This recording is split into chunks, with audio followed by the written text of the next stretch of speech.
positive policing. President Donald Trump holds a roundtable meeting on law enforcement. We're at the White House. Response from China. Why Beijing is sanctioning several U.S. lawmakers, including the ambassador at large for international religious freedom.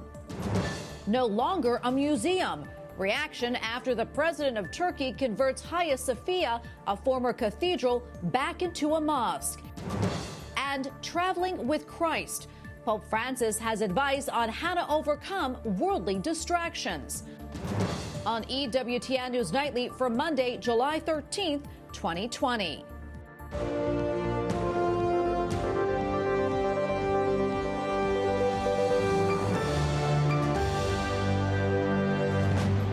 Good evening and thanks for joining us tonight. I'm Tracy Sable. President Donald Trump shows his support for police and other law enforcement officers. Many came under intense scrutiny after George Floyd's death in Minneapolis. But President Trump adamantly opposes calls to defund police departments. White House correspondent Owen Jensen reports. Owen?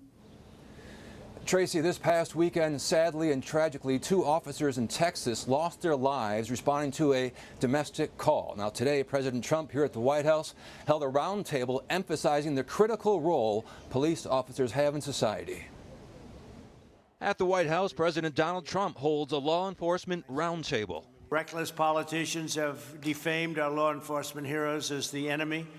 They call them the enemy. They actually go and say they're the enemy, and even call them an invading army. The president has made it clear where he stands on recent community efforts to take money away from police or defund them.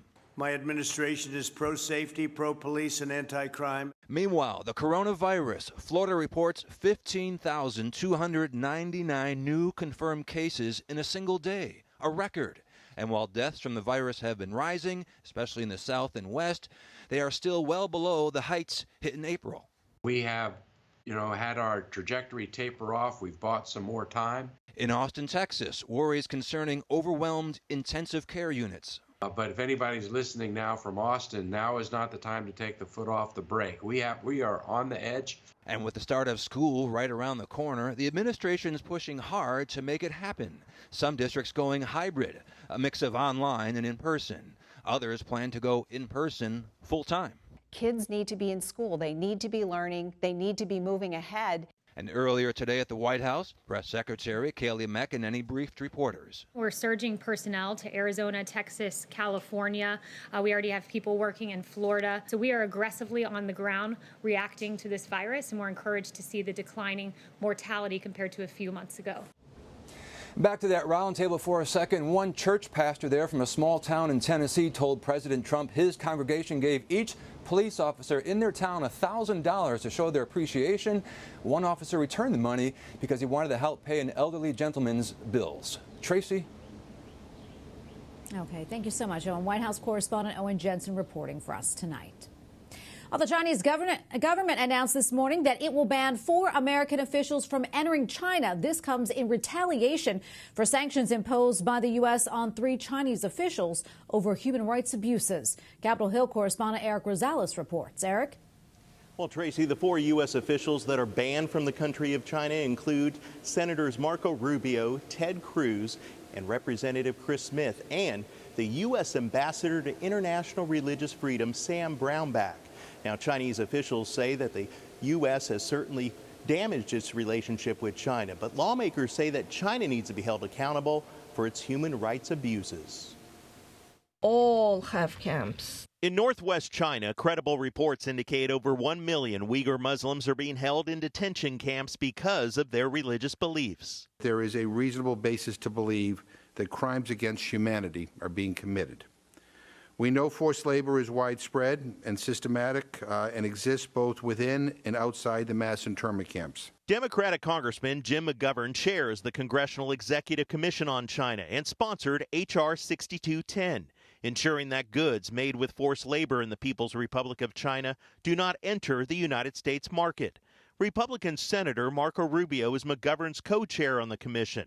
Together, they called on U.S. companies to stop importing products manufactured in forced labor camps. These practices of the Chinese Communist Party in Xinjiang is one of the world's largest human rights tragedies. It remains unimaginable, frankly, that this is happening in the year 2020. In 2018, after denying there were camps, China then said that they were voluntary camps for vocational training. Last Thursday, the Trump administration sanctioned Chinese officials, including the Communist Party secretary of the region, quote, for their connection to serious human rights abuse against ethnic minorities, which reportedly included mass arbitrary detention and severe physical abuse.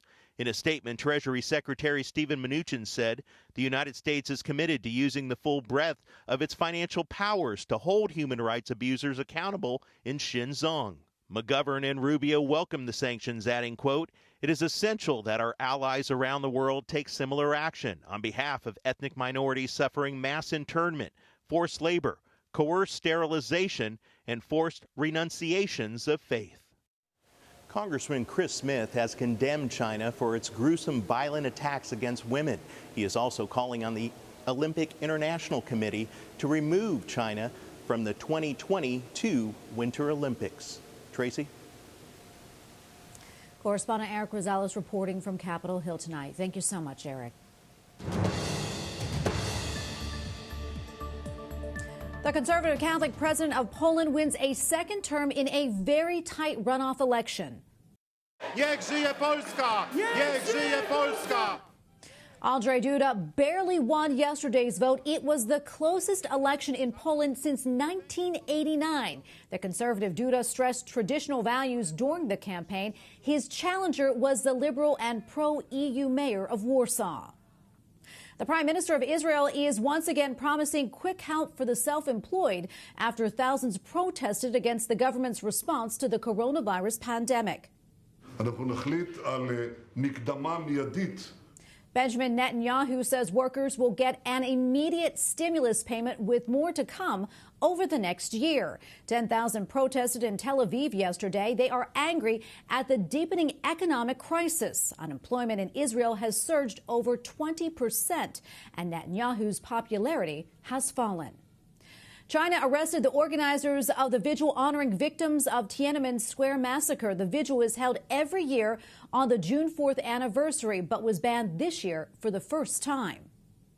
Our right to assembly for the candlelight vigil, which had been going on for 30 years, and the 31st year they banned our gathering under the name of public order ordinance. This is a complete denial of our rights under the Constitution, basic law, and our rights under the International Covenant on Civil and Political Rights. 13 people appeared in a Hong Kong court today, charged with inciting others to participate in an unlawful assembly. Thousands of people marched on the anniversary last month despite the ban and a new national security law.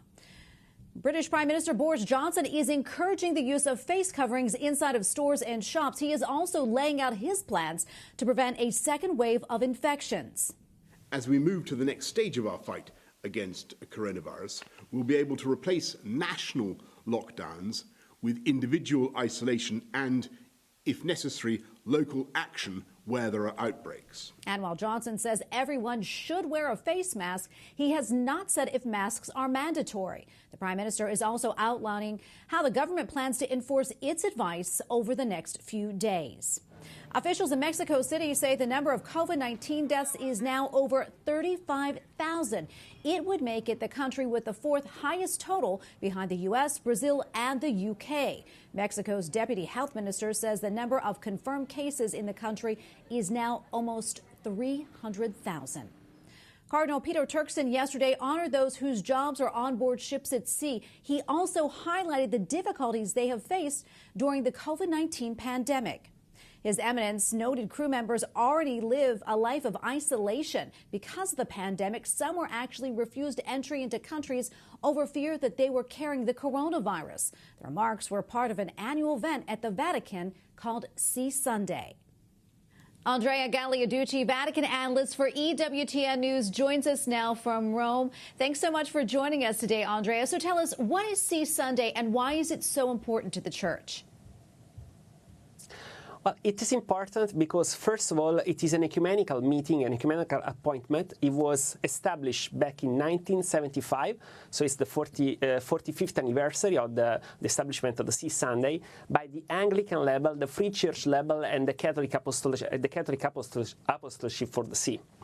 So it's quite important. It's celebrated the second Sunday of July, and it sheds light on the conditions of the sea workers all over the world. As we mentioned, Cardinal Peter Turkson, the prefect of the Vatican's Department for Promoting Integral Human Development, sent a message to seafarers. What were his main points? Well, the main point of the message is that the sea workers have been neglected. Although they've been very important, especially during this coronavirus crisis, the message mentions that most of the medical supplies and the medical equipments were transported by sea workers. But on the other hand, sea workers have been on the sea for 6 months. They have huge ships, works in inhuman conditions, and they mostly overshadowed by other issues. Nobody talks about them anymore. So they have an importance, and the Church sheds lights on this importance. Andrea, tell me, what are the difficulties that these people face, and how are they being supported? Well, the main difficulty is that their work is kind of inhuman. They have ships of 6 months. They are 6 months on the sea, so they don't see families. They don't go on the ground. They cannot go doing anything. They're just on the ships. They just work over there. They work 20 hours per day. And there are no unions for them. There are no people that advocate for them.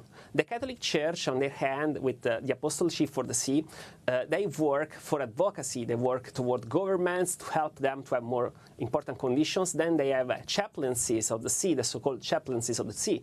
So there are chaplains that try to go on the ships to help and give spiritual relief to these people. So they do both the spiritual and the concrete work on the ground. And there are congresses.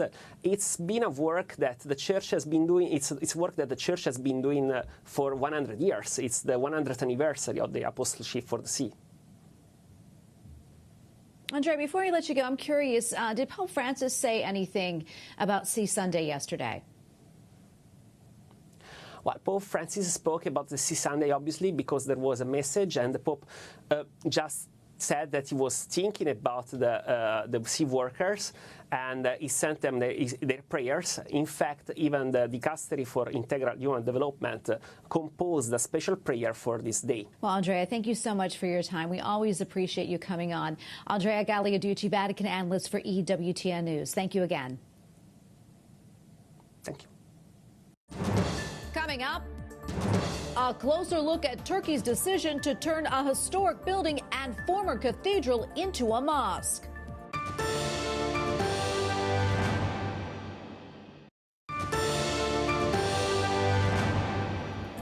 Pope Francis is adding his voice to those concerned over Turkey's decision to change the status of the iconic Hagia Sophia from that of a museum to a mosque. Penso Santa Sofia. Yesterday, in brief improvised remarks after reciting the Angelus prayer, the Holy Father said he is, quote, very saddened over the move. Despite widespread criticism, Turkey's highest administrative court issued a ruling on Friday that paves the way for the government to convert Istanbul's iconic former Byzantine cathedral back into a Muslim house of worship. Joining me now on Skype to talk more about this is Jeremy Barker, director of the Middle East Action Team at the Religious Freedom Institute. Jeremy, welcome back. So great to see you. Tracy, good to be back with you again. Well, Jeremy, many have criticized this decision. Give us some historical context and what the Hagia Sophia represents, especially to Orthodox Christians. Yeah, I mean, the Hagia Sophia for over 1,500 years has been perhaps one of the world's most iconic religious sites. For about 1,000 years, it was the largest Christian church in the world, the site of significant events in the history of both the Orthodox and the Catholic Church during that time. But then since 1453, for almost 500 years, a prominent Ottoman mosque during the Ottoman Empire, before in the 1920s and 1930s, as part of Turkey's secular founding, was converted into a museum. So for 1,500 years, it's been this iconic site of both historic Christian and Muslim importance, and now that's back under dispute. Yeah, and there's also some great concern about how this move will impact all the precious art and historical artifacts inside. Can you talk a little bit about that? Yeah, this is certainly a critical question that many art historians, cultural historians are really worried about. And we've seen similar issues actually within Turkey with some of the other churches that have been converted. There's been some positive examples. There was another Hagia Sophia church in northern Turkey in 2013 where they did take careful measures to protect the artwork, but there's also been cases, another from 2006, where there was significant damage to that. And so for the mosaics that are within this church, that's something that people need to be watching very closely, that even with this decision to return it back for a place of active worship, to protect the cultural heritage, the religious artifacts that are still present there, that's something that we really need to maintain pressure on Turkish officials to ensure they protect those precious artifacts. Yeah, the European Union's policy chief, as you know, is calling on the Turkish authorities to reverse the move, that is, saying that it will stoke religious tensions. What are your thoughts on that, and do you think that's something that Turkey's president will actually do? Yeah, unfortunately, this iconic religious site has become really a pawn in a political chess game, and it has to be seen both in its geopolitical implications, as Turkey is aiming to assert its dominance, President Erdogan in particular, but he's also playing for a domestic audience, and so these calls from the European Union, from a number of other Western leaders, he's really pushed back on that and use this as a way to gain support among a domestic audience. So I think the political play has already been made on this, and so it doesn't seem like he'll be listening to these sorts of calls for a reversal of this decision. Yeah, I do think it's important to note this. For his part, President Erdogan did say, quote, like all of our other mosques, the doors of Hagia Sophia will be open to all locals or foreigners, Muslims and non-Muslims alike. What do you think of that statement that he made? Yeah, I think is an important statement, and I hope that it remains true, that people are able to still visit that, just like they are the Blue Mosque just across the street from the Hagia Sophia in Istanbul. But I think perhaps even the more important decision, or the important question, is for Turkey's Christians of all denominations. Is there still a place that's open to them in Turkey, or is this a sign of farther marginalizing and pushing out the Christian population of Turkey? And that's something we really hope that President Erdogan will continue to show, that this is a Turkey for all Turkish citizens, not just for Muslims. Well, Jeremy, thank you so much for your time. We really appreciate your analysis. Jeremy Barker, director of the Middle East Action Team at the Religious Freedom Institute. Thanks again, Jeremy. Thank you, Tracy. Up next, Pope Francis reminds us about the strength of the gospel.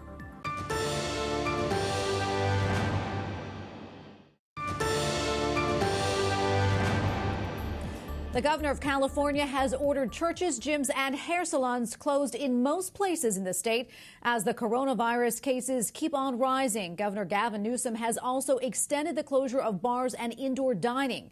California confirmed more than 8,000 new COVID cases yesterday. Hospitalizations have increased 28% over the past 2 weeks. As the nation continues to wrestle with issues of racial equality following the death of George Floyd, tonight we take a look at the growing debate in the U.S. over the removal of Confederate symbols. Last week, a judge issued an injunction barring the city of Richmond from removing any more Confederate monuments for 60 days. Richmond's mayor, LeVar Stoney, citing his emergency powers, had ordered the removal of all city-owned Confederate statues over concerns about public safety amid continuing protests. Joining me now on Skype to help us examine this is Gloria Purvis, host of EWTN's Morning Glory. Gloria, welcome back. So good to see you again. Good to see you too, Tracy. Always happy to be on EWTN News Nightly to talk with you. Well, we love having you on, you know that.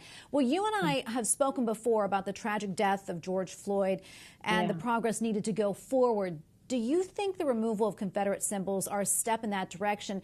And also, Gloria, do you think the removal of these symbols will help in the nation's healing process?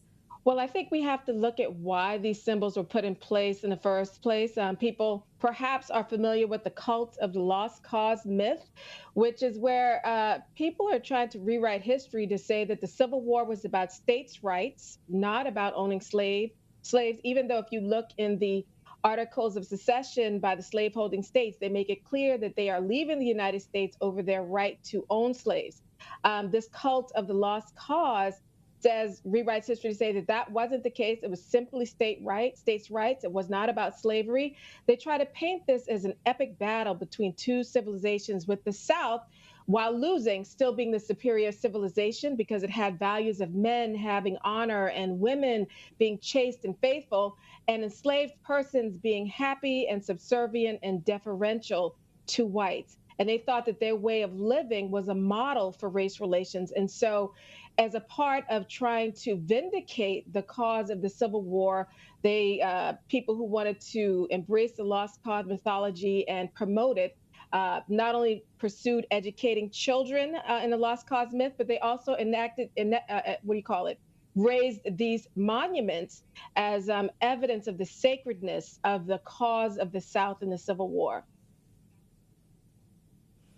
Even though many Confederate symbols are being physically removed, it's still difficult to remove them from our nation's painful history, especially for African Americans. Can you talk a little bit more about that?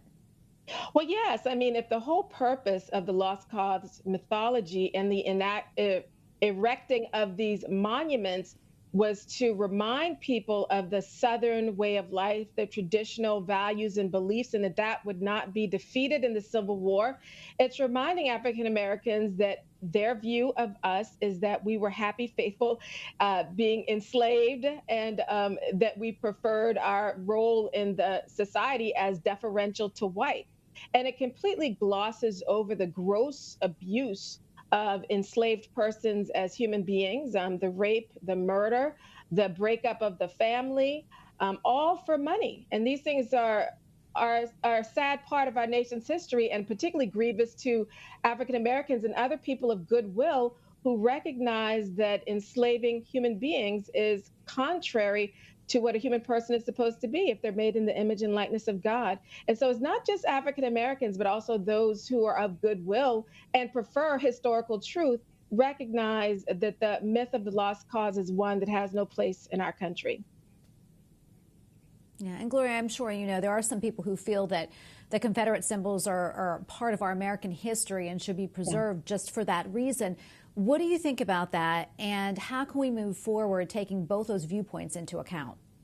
Well, I think it's a question of why should these Confederate symbols, which are part of the lost cause mythology, be put in prominent public places, like outside courthouses and whatnot. To me, that doesn't seem to make sense, especially when it's a distortion of the actual history of why the Civil War was fought, and it makes the way African Americans were treated as if it's something sacred and to be honored.